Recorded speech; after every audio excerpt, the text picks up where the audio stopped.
अस्सलाम वालेकुम। उम्मीद करती हूँ आप सब खैरियत से होंगे और अल्हम्दुलिल्लाह मैं भी ठीक हूँ। आज की वीडियो मेरी मॉर्निंग से स्टार्ट हुई है और आज का नाश्ता मेरा बहुत ही ज़्यादा सिंपल सा था। अंडे और चाय के साथ इंसान रोज़ रोज़ एक ही नाश्ता करके ना बोर हो जाता है, इसलिए आज का नाश्ता मैंने सिंपल सा रखा। और गर्मी की वजह से तो पराठे खाने की मेरी हिम्मत ही नहीं होती है। और मेरा मानना यही है कि इंसान को अपनी ज़िंदगी में छोटी छोटी तब्दीलियाँ लानी चाहिए, इस तरह हमारी ज़िंदगी बहुत आसान हो जाती है। और आप लोगों की मॉर्निंग की रूटीन किस तरह होती है मुझे ज़रूर बताइएगा।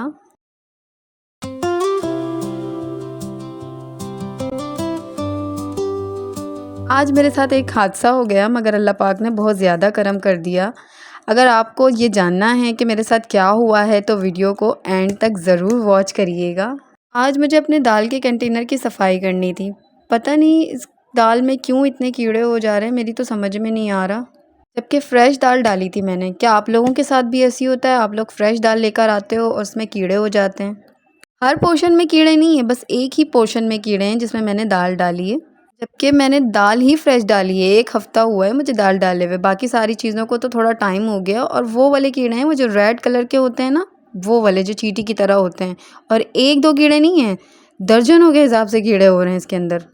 फिर मैंने दाल निकाली, फिर उसकी अच्छी तरह सफाई करी, फिर सारे कीड़े निकाले। मैंने कहा चलो थोड़ी देर इस पे धूप लगेगी तो फिर ये सही हो जाएगी दाल। तो फिर मैंने इसको थोड़ी देर धूप में रख दी दाल।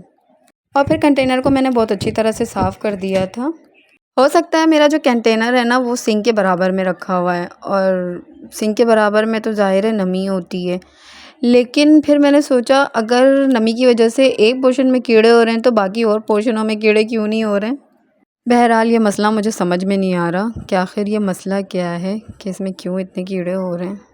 फिर मैंने उस पूरी जगह की अच्छी तरह से सफाई कर दी थी क्लीनर से, क्योंकि दीवार की साइडों पे भी ना वो छोटे वाले लाल वाले कीड़े हो रहे थे।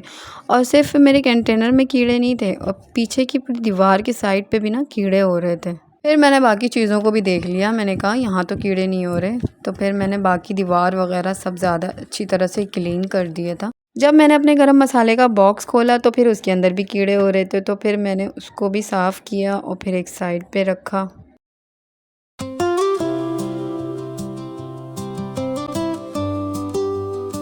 और फिर मैंने उस कॉर्नर की अच्छी तरह से सफाई करी और फिर सब कुछ अच्छी तरह वहाँ पे वापस सेट कर दिया था अपनी अपनी जगह पे।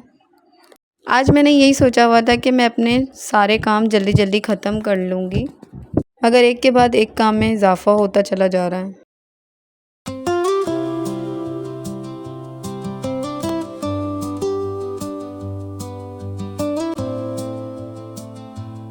आज मुझे अपने हस्बैंड के साथ कहीं जाना था, इसलिए उन्होंने मुझे बोल दिया था कि तुम जल्दी तैयार हो जाना।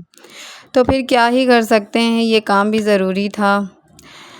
अगर मैं काम नहीं करती और ये गरम मसाले को साफ़ नहीं करती तो सब कुछ ख़राब हो जाता। और आप सब तो जानते हैं ये गरम मसाला कितना महंगा होता है। सोने के रेट पे तो ये मिलता है भाई, हम गरीबों के लिए तो ये सोने जैसा ही है। मुझे अपने किचन को सजाने का बहुत ज़्यादा शौक़ है, इसलिए मैं अपने किचन के लिए चीज़ें लेकर आती रहती हूँ। मुझे किचन को ही नहीं बल्कि पूरे घर को सजाने का बहुत ज़्यादा शौक़ है। और ये शौक़ किसे नहीं होता, ये तो हर किसी का ड्रीम होता है।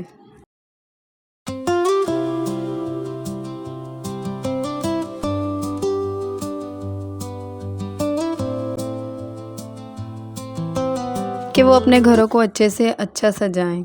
और आपको पता है मैं ये सारी चीज़ें नेट पर सर्च करती रहती हूँ, और मैं तभी जाती हूँ ये चीज़ें लेने के लिए जब इन चीज़ों पे सेल लगती है।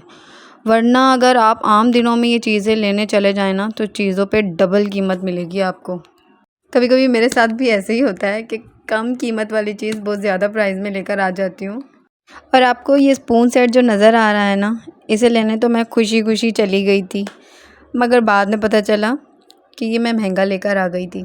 वो कहते हैं ना इंसान एक बार धोखा खाता है, बार बार नहीं खाता। इसलिए बहुत ज़्यादा अब मैं सर्चिंग करती हूँ, फिर ही जाती हूँ कुछ ना कुछ लेने के लिए। आज मुझे अपने बेडरूम की चादर भी चेंज करनी थी, और मेरे साथ मेरे बेटे ने भी बहुत ज़्यादा हेल्प करवाई है बेडशीट बिछाने में।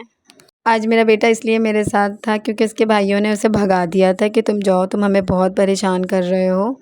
क्योंकि वो लोग समर वेकेशन का काम कंप्लीट कर रहे थे ना, इसलिए, और वो जाकर उन्हें बहुत ज़्यादा तंग करता है, इसलिए उन्होंने उसे भगा दिया था।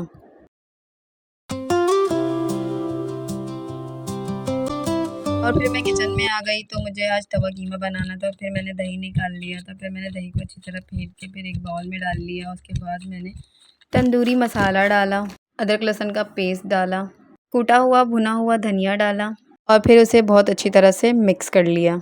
और मैंने इस मिक्सचर में फिर कीमा डाल दिया। फिर कीमे को बहुत अच्छी तरह से मिक्स किया। फिर मैंने इसे थोड़ी देर के लिए फ्रिज में रेस्ट के लिए रख दिया था ढक कर। और फिर मैंने 3 टमाटर लिए और फिर इसे सेंटर से कट करके मैंने तवे पे रख दिए। और फिर इसमें थोड़ा सा पानी डाल देना है और इसे कवर कर देना है ताकि ये सॉफ़्ट हो जाए और फिर अच्छी तरह से इसके छिलके उतार आएँ, ताकि ये बहुत अच्छी तरह से मैश हो जाए।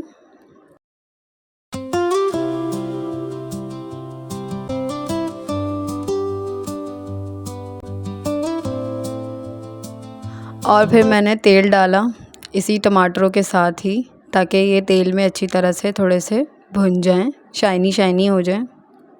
इसे इतना भून लीजिएगा तेल में कि ये गुई गुई से हो जाएं।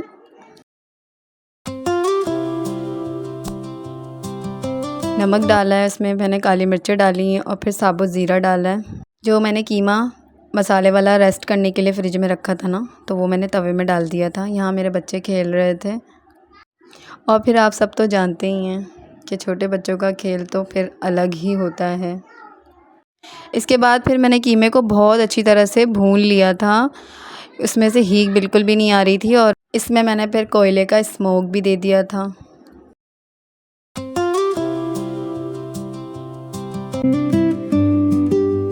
और आप इसकी गार्निश हरे धनिए से भी कर सकती हैं और हरी मिर्चों से भी कर सकती हैं। मेरे पास ये दोनों चीज़ें नहीं थी तो मैंने अनियन से ही इसकी गार्निश कर ली थी। आप लोग एक दफ़ा ज़रूर इसे ट्राई करिएगा और ये बहुत ही मज़े का बनता है तवा कीमा। और आज मैंने पॉपकॉर्न्स भी बनाए हुए थे, क्योंकि मैंने जब ये पॉपकॉर्न्स बनाए तो ये फूल नहीं रहे थे, क्योंकि मेरे पास ये रखे हुए काफ़ी टाइम हो गया था, 2 महीने हो गए थे, इसलिए ना ये ज़्यादा नरम से हो गए थे बहुत ज़्यादा। तो ये पॉपकॉर्न जो है ना, बच्चे मेरे नहीं खाते। अगर बच्चे खाते हैं तो उनके पेट में भी दर्द शुरू हो जाता है, इसलिए ज़्यादातर मैं ही थोड़े थोड़े बना के खा लेती हूँ।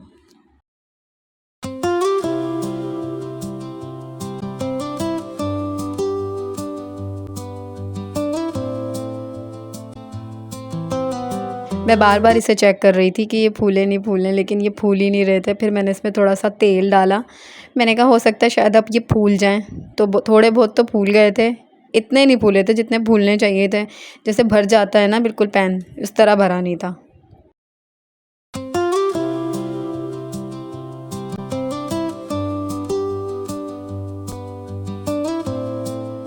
शाम की चाय के साथ कुछ तो होना चाहिए, सिर्फ चाय तो पी ही नहीं जाती। कुछ भी हो जाए, बिस्किट्स हो जाएं। जब तक हमारे फ्रिज में गोश्त पड़ा हुआ था ना, तो कुछ ना कुछ बना ही लेती थी। कुछ बाहर से मंगवाना नहीं पड़ता था मुझे। जब से हमारा गोश्त ख़त्म हुआ है तो सोचना पड़ता है बाहर से क्या मंगवाऊँ, क्या बनाऊँ, समझ में ही नहीं आता बस। अगर ये वीडियो मेरी किसी भी होम मेकर्स के पास जाती है तो प्लीज़ मुझे बताइएगा कि मैंने कोई मिस्टेक तो नहीं करी। प्लीज़ मुझे गाइड करिएगा, क्योंकि अभी मुझे ज़्यादा टाइम भी नहीं हुआ, क्योंकि मुझे भी बहुत ज़्यादा शौक़ था इस तरह की वीडियो बनाने का। क्योंकि मैंने सोच लिया था मैं भी इसी तरह की वीडियोज़ वग़ैरह बनाऊँगी।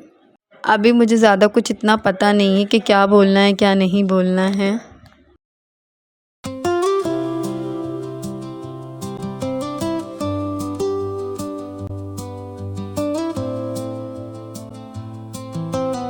मैंने फिर समोसे भी मंगवा लिए थे पॉपकॉर्न के साथ। चाय थी और इस तरह मेरा टी टाइम कंप्लीट हो जाता है। मेरी ट्रे में आपको एक ही कप नज़र आएगा, क्योंकि चाय सिर्फ़ मैं पीती हूँ, मेरे बच्चे नहीं पीते। मैंने अपने बच्चों की आदत ही नहीं डाली कि चाय भी पीनी है उनको। बस उनको सुबह नाश्ते में पराठे के साथ चाय दे देती हूँ, या तो पापे के साथ वो लोग चाय ले लेते हैं बस।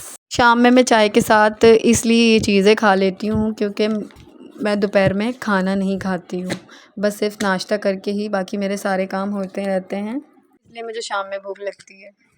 और मैंने आप लोगों को बताया था ना कि मेरे साथ एक ट्रेजेडी हो गई थी, तो वो ये ट्रेजेडी हुई थी मेरे साथ। वीडियो रिकॉर्ड करते वक्त मेरे हाथ से मोबाइल छूट कर गिर गया था, तो मेरी टेबल का शीशा टूट गया था। अल्लाह का करम था, मेरे पाँव बच गए थे क्योंकि कांच डायरेक्ट मेरे पैरों पे ही आकर गिर गए थे और मेरा बच्चा नीचे लेटा हुआ था, वो भी बच गया था। फिर मेरे हस्बैंड आ गए थे, मैंने अपने हस्बैंड को ये सारी बातें बता दी थी, तो मेरे हस्बैंड ने कहा चलो कोई बात नहीं, अल्लाह ने खैर कर दी, हम बहुत बड़े हादसे से बच गए। फिर हम आउटिंग के लिए चले गए थे, तो हमारा मीठा खाने को बहुत ज़्यादा दिल चाह रहा था, तो हम मिठाई लेने चले गए थे।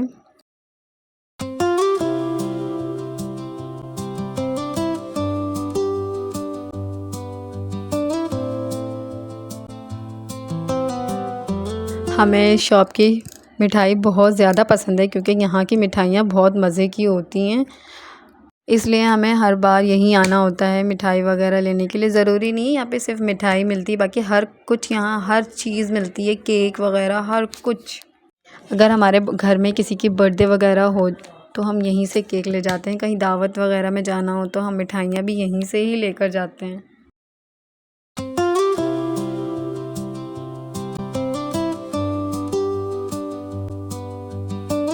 और फिर मेरे बेटे को आइसक्रीम चाहिए थी, तो फिर मैंने उसको आइसक्रीम भी दिला दी।